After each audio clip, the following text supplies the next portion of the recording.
My wife complains that she has to do everything inside the house, so I made her realize that she's a deadbeat by living like she does. Yesterday, we had a huge fight about household chores. Yep. Another post about one person carrying the household on their back and the other just living their best life, but still somehow they have to do everything. My wife helps with laundry every Saturday and empties the dishwasher at best once a week. That's it. Last night, she got pissed while she was drinking and decided to go clean her toilet and bathroom floor at, like, 10 at night with the woe is me, I can't believe I had to do this attitude, and she kept arguing with me from the bathroom. I told her that just because she cleans her pissy bathroom once every 3 months, that doesn't make her effing Cinderella. I feel kind of childish, but her saying that she has to do everything around the house got me seeing red. I went to bed without washing the dishes or clearing the kitchen at all. This morning, I woke up, got my breakfast, did not touch the dishes, got my coffee and sat in front of my computer, caught up on my shows, and played my games. When I was done eating breakfast, I took my dishes to the kitchen, was feeling generous, and I just put them on the counter and left them there. I won't do those dishes, and I'm not cooking dinner. I'm just gonna do what she does every single day, do whatever I feel like doing, and then either ask what's for dinner or just show up to dinner when it's time. Of course, there will be no dinner, but still, we have sat down and had conversations about this several times. I bet my mother never had to clean the bathroom is the kind of response I usually get from her. I thought about making a new account to post this with, but then I thought, screw that. I have nothing to be embarrassed about. I am a grown adult, and I did nothing wrong, except maybe not standing my ground sooner. This is such bullshit. Update. So here's how it went. Are we eating dinner tonight? I don't know. Are you cooking dinner? Okay. Shakes head in disapproval. Well, I figured since you said you do everything around here, I could just chill, and you take care of it like you always do. Then a short back and forth. I didn't say that. Yes. You did. Etc., etc. She got up, made herself a sandwich, and had dinner at her computer. A little while later, I made myself some food and ate in peace in the living room. I finished my dinner, put my plate on the counter, and left it there with the rest of the stuff. A couple of hours later, she came into the bedroom and announced she ran the dishwasher because the dirty dishes stunk. She asked if I was boycotting that too. Well, like I said, since you do everything around here, I figured you had it under control. She left all the non-dishwasher stuff on the counter. She said I was brutal. I said, yep. I sure am. I went about my skincare routine and went to bed a little after her. She leaned over to drink some water and guess what? No water.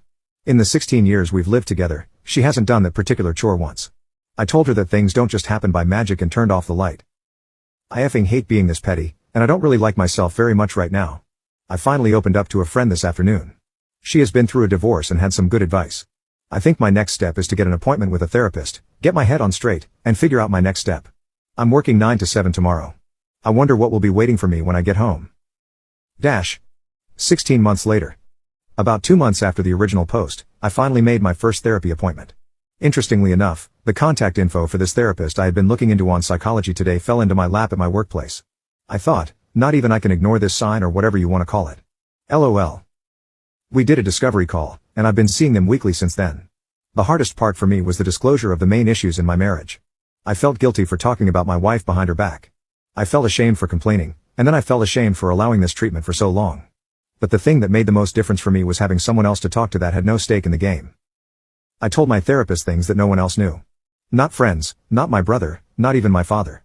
I didn't even realize how isolated I was till I started hearing from my therapist things like, that's not normal and respectful, equitable relationship, or that sounds an awful lot like emotional abuse. At first, I was like, is she really abusive? Maybe I really am too sensitive, too demanding, too lazy, but opening up to my therapist helped me open up to other people in my life. At first, only a friend that had gone through divorce, then a couple more friends, then my brother, then most of my friends, then my father. And what I heard across the board was, that's not normal. She's an asshole. I'm not gonna lie and say I wasn't looking for validation, but I also wanted to know if I was literally insane or not. My self-confidence was in the toilet, and I had a completely messed up concept of what a healthy marriage should be. I brainstormed with my therapist, best friend, brother, and father. We came up with a safe way for me to break the news. I literally just walked up to her and said, for the sake of our marriage and for both our sakes, I cannot be here anymore and I'm moving out. She did not get upset or argue or yell. She just kinda got really down and started feeling sorry for herself. It was the weirdest 2 days ever where I'd be packing up my clothes, pretty much quietly crying the whole time, and she'd just be sitting there in the bedroom with me, either talking about other things or not talking at all. Exactly 2 days after I told her, I had packed about 95% of my things and I was ready to go. She kept asking if I had everything I needed, if I needed to take anything else, even made me a little care package with some OTC sleeping aids she knows I absolutely need these days. I put clean sheets on the bed, put the trash and recycling out, hugged her for some reason, hugged my dogs, and left. When I left, she was bizarrely calm and loving.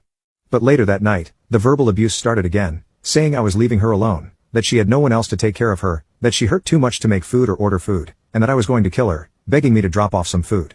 Literal all caps, I'm begging you several times on different chat apps.